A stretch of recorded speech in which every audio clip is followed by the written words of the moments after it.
Fala galera, eu sou Maurício Ricardo e eu vou tentar responder para vocês o que eu tenho contra o Lula. Essa pergunta me foi feita no meu Twitter e é até engraçado porque a turma do Bolsonaro me chama de esquerdopata quando eu faço alguma crítica, né?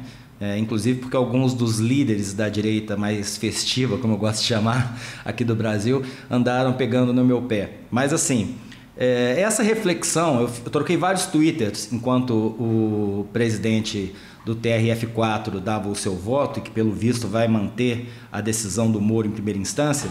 Eu troquei vários twitters e fui percebendo que as pessoas estão completamente alheias ao cerne da questão, que vai muito além de pessoas, né? Quando me perguntaram o que eu tenho contra o Lula, eu fiquei meio assim, falei assim, gente, puta merda, né? O que eu tenho contra o Lula? Não dá para explicar isso para uma pessoa em um Twitter, nem com o dobro dos caracteres agora que o Twitter aumentou, porque começa lá atrás. Então eu vou fazer aqui uma reflexão com vocês, que é um pouco de até psicanálise também, espero que vocês tenham paciência, mas aprendam comigo, porque eu vou contar um pouco de história. Então se você tiver interesse em ouvir coisas fora dessa caixa binária, que eu insisto em que estão tentando colocar o Brasil, talvez vocês entendam um jeito de ver política diferente. Eu comecei a fazer charge política para jornal aos 17 anos, eu peguei o fim da ditadura militar, o final do governo Figueiredo. E eu me lembro que ainda havia muito medo nas redações de dizer as coisas, apesar da abertura política, porque algumas pessoas, principalmente na imprensa, foram severamente punidas pelas suas ideias. Muito se fala sobre as torturas, mas havia também os desempregos, né? Havia também aqueles que perdiam os empregos e ficavam meio párias, porque pegavam uma coloração comunista, sendo que às vezes nem era essa a intenção da pessoa, né? Ela simplesmente desagradou os interesses do governo militar e acabavam nesse limbo, obrigado aí para a mídia alternativa ou fazer outra coisa da vida, isso é fato. Mas eu peguei essa transição, eu peguei o Brasil indo às ruas pedindo diretas já, tomando as ruas pedindo eu quero votar para presidente, né? Isso era negado pela ditadura militar por mais de 20 anos. Quando a gente realmente pôde... a gente não conseguiu, eles não deram isso pra gente, mas a gente conseguiu dentro do colégio eleitoral, tamanha era a pressão popular, e quem elegeram um colégio eleitoral, quase sempre controlado pelo regime militar, a gente conseguiu colocar um cara que era oposição ao regime, que era o Tancredo.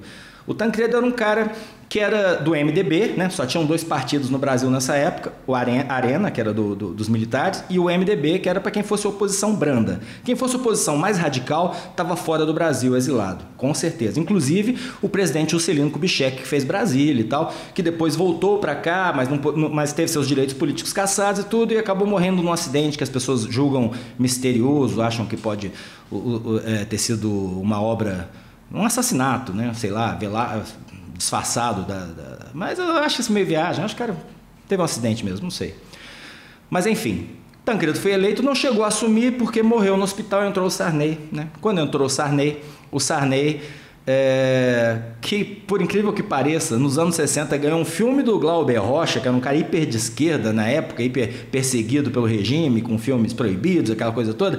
E o Glauber fez um filme mostrando o Sarney como uma jovem liderança, queria acabar com o coronelismo no Maranhão, né? E depois o Sarney se tornou um grande coronel no Maranhão, porque é o que acontece com os políticos, com a maioria deles, lamentavelmente. A história vai mostrando isso pra gente, vai se repetindo, com pequenas variações, mas basicamente o final é o mesmo. Sarney chegou a ser presidente, sendo eleito vice, como hoje o nosso Temer, ele era o vice, mas morreu o Tancredo. Sarney pegou lá uma hiperinflação, que é um negócio que vocês não têm ideia, vocês mais jovens não sabem o que é uma inflação que você hoje compra é 20, amanhã é 22, depois de amanhã é 28, depois de amanhã é 30, e você recebe seu salário, os reajustes têm que ser trimestrais, o seu salário vai perdendo poder de compra, então pobre só se ferrava mesmo, porque o rico ainda tinha aquele overnight lá, que você botava o dinheiro do dia para a noite e recompunha um pouco as perdas inflacionárias, se virava, mas o pobre não tinha isso, então era horrível a inflação para esse país.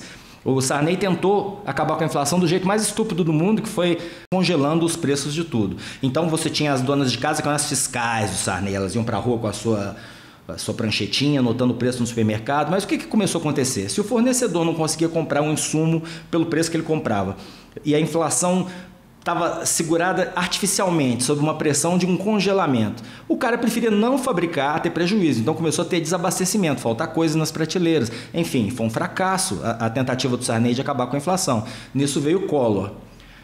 O Collor foi um caso à parte, né? Todo mundo ficou bastante decepcionado com o Sarney, né? Foi o primeiro presidente eleito, né, na democracia brasileira depois de tantos anos de regime militar. E o que aconteceu com o Collor? Ele veio como o caçador de marajás. Aquele cara de 44 anos, como disse a Cláudia Raia num vídeo que está voltando para a internet agora, que ele se disse pré-candidato outra vez, bem nascido, não precisava roubar, né? Então ele estava assim com a ficha limpinha, igual um bumbum de bebê, e veio o Collor. Pá, veio o Collor. E foi a primeira vez que o Lula realmente entrou no mapa como uma força política, porque o Lula, que tinha sido deputado federal constituinte, tinha ajudado a fazer a Constituição, entrou como aquele cara que seria, teoricamente, o cara mais honesto que esse país já viu, porque ele era do povo, ele era ex-sindicalista, ele não era da classe política, ia ser o primeiro operário, né, a ter chances concretas de governar o Brasil, que sempre foi governado pela elite.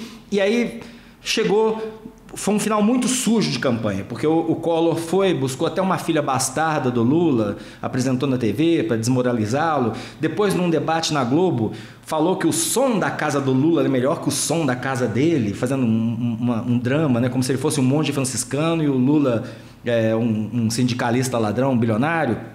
E isso tudo teve como foi na Globo, e a Globo já era uma força gigante, aliás, muito maior do que é hoje.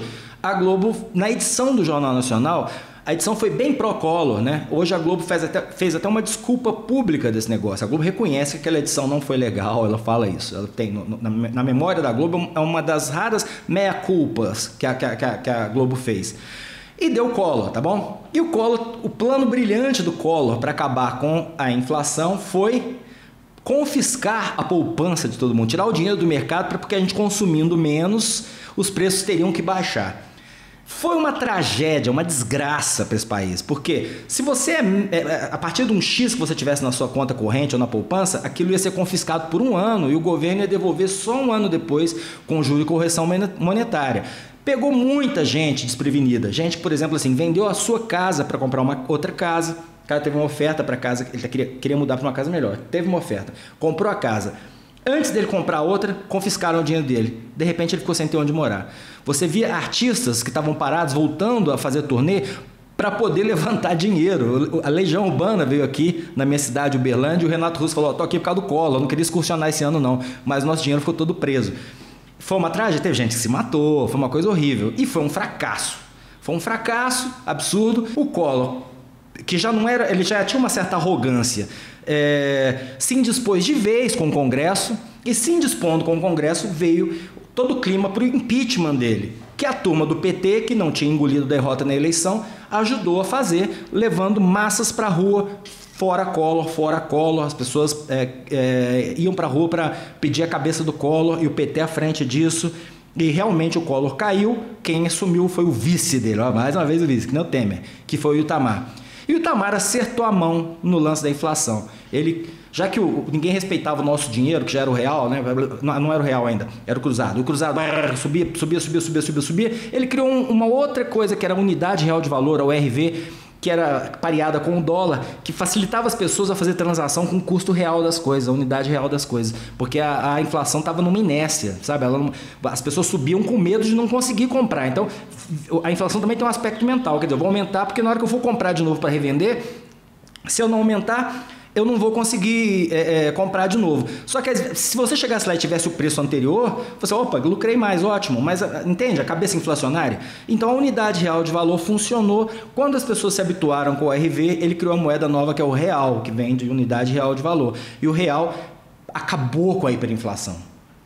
Praticamente zerou a inflação. O real era quase pareado com o dólar, então ficou muito fácil comprar coisas importadas. O Brasil teve uma que começou com o Collor, aliás, que foi o primeiro cara a liberar os importados para poder ter briga tecnológica no Brasil. Eles falavam que os nossos carros eram carroças, então com a liberação das importações, a indústria automotiva brasileira teve que se modernizar, então os carros melhoraram muito durante o Collor, até ele fez uma coisa boa para esse país, mas o fato é que nessa época, essa estabilidade financeira realmente ajudou muita gente, principalmente os mais pobres, que começavam a ganhar um salário no início do mês e no final do mês o salário valia metade do que começou naquele mês, entendeu?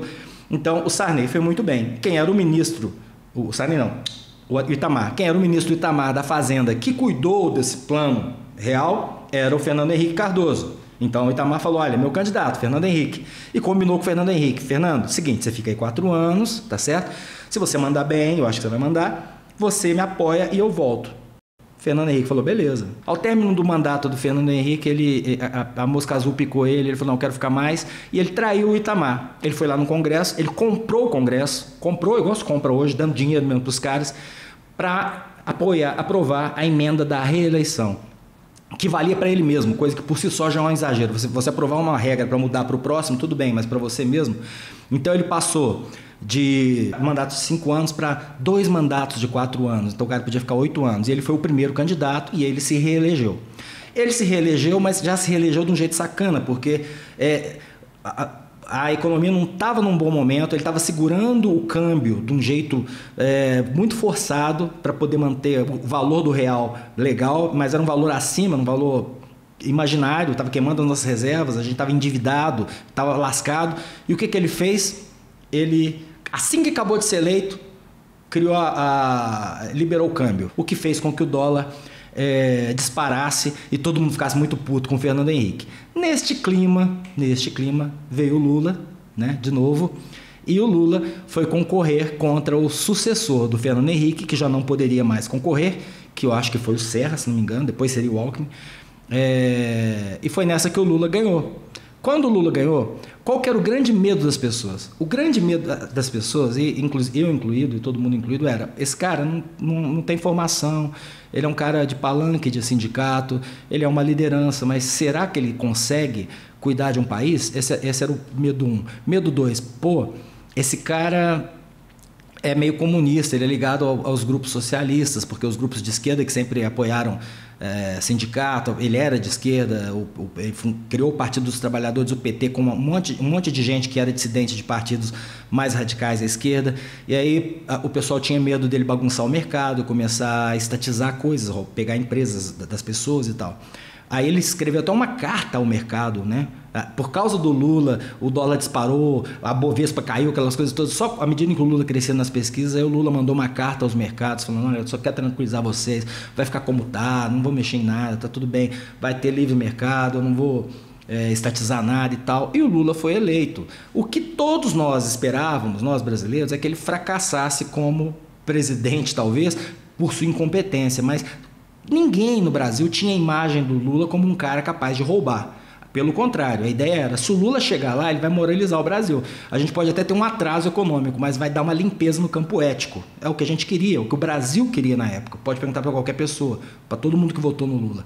A gente votou com uma certa desconfiança da capacidade dele como gestor, mas convicto de que ele seria um cara honesto. A gente ainda tinha essa inocência naquela nossa fresca democracia novinha, que era: o Lula entrou, ele pegou um bom cenário internacional, ele fez políticas econômicas acertadas, e isso é inegável. E o que aconteceu com o Brasil? O Brasil cresceu.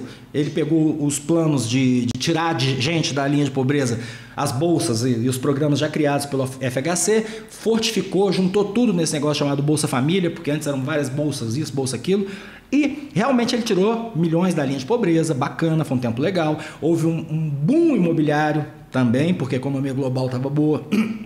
E nesse boom imobiliário, muita gente ganhou dinheiro com imóveis, muita gente ficou bem. Eu não conheço ninguém que ficou mais pobre durante o primeiro governo do Lula, não conheço ninguém. O Lula chegou a ser quase uma unanimidade nacional. É até engraçado a gente ver tanta gente, né? Quando me pergunta o que você tem contra o Lula e o resto do Brasil inteiro que votou nele. O cara tinha índices de aprovação gigantescos. Tanto que ele se reelegeu e reelegeu a Dilma. Só que, no meio do caminho, tinha acontecido uma coisa muito chata para quem acompanha a política e para quem acredita no caminho da ética como o único caminho que, no final das contas, vai funcionar. O Lula começou a comprar o Congresso. Em vez de ele tentar sentar e negociar, e sabendo que esse Congresso, filho da puta de bandidos, que são os coronéisinhos de suas pequenas regiões, que são eleitos lá e que vão lá para Brasília e se armam e se ajeitam como gangues para tentar extorquir o máximo possível, né? Em nome da governabilidade e para ter as parcerias que ele precisava e as composições de governo que ele precisava, ele começou a injetar dinheiro nos vagabundos dos congressistas, né? E veio o chamado mensalão, que é esse escândalo de 2005, 2006, que foi quando o Lula simplesmente foi revelado que havia um grande esquema muito sistematizado no governo para comprar congressistas. Quando veio o mensalão, aí eu falei, não, Lula, não, você não, porra. Eu imaginava qualquer um, você não. Então aí começou a minha decepção com o Lula, e a minha decepção com o Lula selou para mim o fim da minha crença nesses homens públicos que estão aí, porque no Congresso são os mesmos, né? A gente acaba votando, está sempre esperando a eleição presidencial para o salvador da pátria, mas no Congresso são os mesmos. Se o presidente não é ético e se você não tem para onde correr, o que vai ser da gente? O que vai ser da nossa vida? Eu perdi as esperanças, perdi mesmo. Agora, um monte de gente que não acompanha a política de perto, que não está nem aí para a questão da ética, foi mais pragmática e só pensou assim, uma comparação bastante prática. Bom, se o Lula foi melhor, para mim a questão da honestidade, da ética é menor. Ele foi melhor, minha vida melhorou, então para mim está tudo bem. Veio isso tudo, já a história recente, eu não vou entrar, que foi o impeachment da Dilma e tal, mas essa cabeça ainda permanece, sabe? Essa visão do mundo ainda permanece, de que o Lula é um cara que melhorou a vida das pessoas, então, beleza. Junte-se a isso, uma coisa que realmente irrita, que é a impunidade dos outros grupos políticos, né? É absurdo isso, tá certo, você não pode, um juiz de primeira instância, o Sérgio Moro, não pode julgar quem tem mandato, isso é coisa pro Supremo. Agora, o Supremo, ele é indicado por presidentes e os indicados passam por uma sabatina no Congresso. Não tem como dar certo isso. Dá no que dá, né? Dá com 1,5 milhão de assinaturas, que é no impeachment do Gilmar Mendes, não acontece porra nenhuma. Porque o cara solta habeas corpus da noite pro dia e tira quem ele quiser da cadeia. Então a gente está, neste momento no Brasil, numa situação em que o STF totalmente politizado, um Congresso totalmente podre, e qualquer pessoa que estiver na presidência vai ter que fechar com esse Congresso podre. Tanto que o Temer está dando na nossa cara o exemplo disso, dando um tapa na cara da sociedade, quando ele conseguiu engavetar 2 vezes denúncias contra ele, de investigação, porque comprou o Congresso com emendas parlamentares. Isso o país quebrado, ele falando em reforma da Previdência, né? E aí o cinismo dos congressistas é dizer, não, é em nome da estabilidade do país, porque se a gente tirar o Temer, o que acontece? Não acontece nada. A economia desse país acontece por causa dos empresários, acontece por causa dos empreendedores, de quem se mata para trabalhar. O que não está certo é acontecer igual eu, que tive que despedir gente. O cara tinha, sei lá, 50 mil de fundo de garantia, porque está comigo há muito tempo. Eu fiquei sem grana para manter o funcionário, tive que demiti-lo. E eu tive que pagar uma multa, de 25 mil reais. 25 mil reais, porque é o que paga o empregador para o empregado. Além do fundo de garantia, que já é recolhido todo mês, você, para demitir alguém, tem que pagar metade. As pessoas falam, não, nossa legislação trabalhista está certíssima, porque todo empresário é bandido e quer lucrar, né? É o cúmulo do absurdo isso. O que eu vejo na sua maioria são empreendedores, pequenos empreendedores esforçados tentando manter seus negócios. Então, nesse cenário, em vez de eu ver as pessoas realmente focadas naquilo que interessa, que é o seguinte, olha, gente, primeira coisa, o Congresso, ali está tudo. Se você tiver um Congresso honesto, os caras têm assessores jurídicos, se eles quiserem, eles têm tudo, acaba a corrupção. Um Congresso honesto acaba com a corrupção, porque a oposição vai fiscalizar o governo, vai trazer isso a público. Um Ministério Público independente vai agir, uma Polícia Federal independente vai agir, e um Supremo não politizado vai penalizar. E se as penas forem duras, cara, acabou. Agora, o que adianta a gente continuar com essa mentalidade de salvador da pátria, gente? É isso que eu fico bestificado. Nem com tantos exemplos históricos as pessoas se tocaram, sabe? É Lula, é Bolsonaro, sei lá, Ciro. Pô, tem um projeto para o Brasil. O que adianta ter um projeto para o Brasil se eles trancam a pauta no Congresso, você não aprova o projeto para o Brasil, a não ser que molhe a minha mão, entendeu?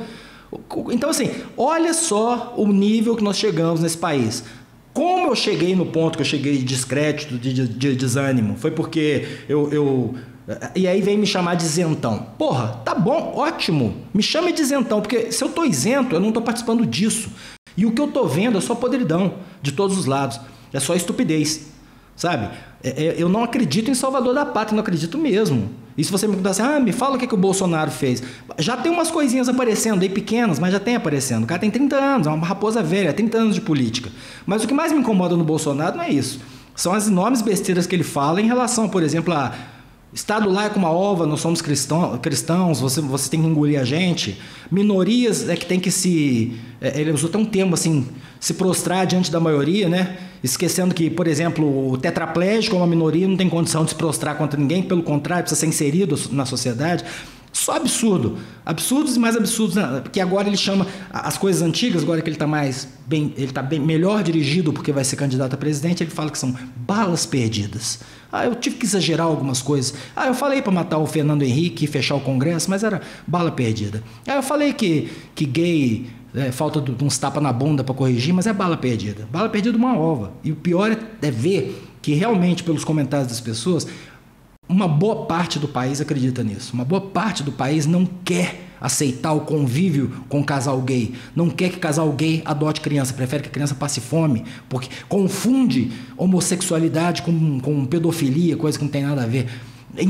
Fica naquela bolha de informação idiota, vendo só um lado das coisas e não vê que está sendo conduzido feito de idiota. Então, assim, desculpe trazer más notícias, eu não vejo para onde correr agora. A única coisa que eu vejo é, precisamos fazer um congresso sério. Se aparecer um nome lá, eu vou ver o menos pior na hora da eleição. Mas desde cá eu vou repetir meu mantra, que não é de hoje. Vamos eleger um congresso sério. De que jeito? Não reelegendo ninguém? Procurando o currículo dos caras? Sei lá, não sei. Mas a gente tem que fazer isso. O PT era tão bom na oposição, gente, vocês precisavam ver. Eles mobilizavam, antes de dividir o país, ele tinha uma capacidade gigantesca de parar tudo. Ele parava tudo quando ele queria. Mobilizava, enchia as ruas. Agora não, porque está meio, né, depois de tudo que o Lula fez, né? A Dilma saudando a mandioca e o país afundando, deixou essa herança maldita aí, que também não vai ser o tema que vai consertar em 2 anos, que é outro que está só preocupado em terminar o mandato, como eu já disse aqui, ir embora para casa. Mas é isso, olhar para o Congresso. Então, o que eu tenho contra o Lula? Tudo. Só que não só contra ele. Se você gostou, dê like. Se você não gostou, dê dislike. Pode comentar. Procure não me xingar. E vamos tentar subir o nível do debate político. Obrigado.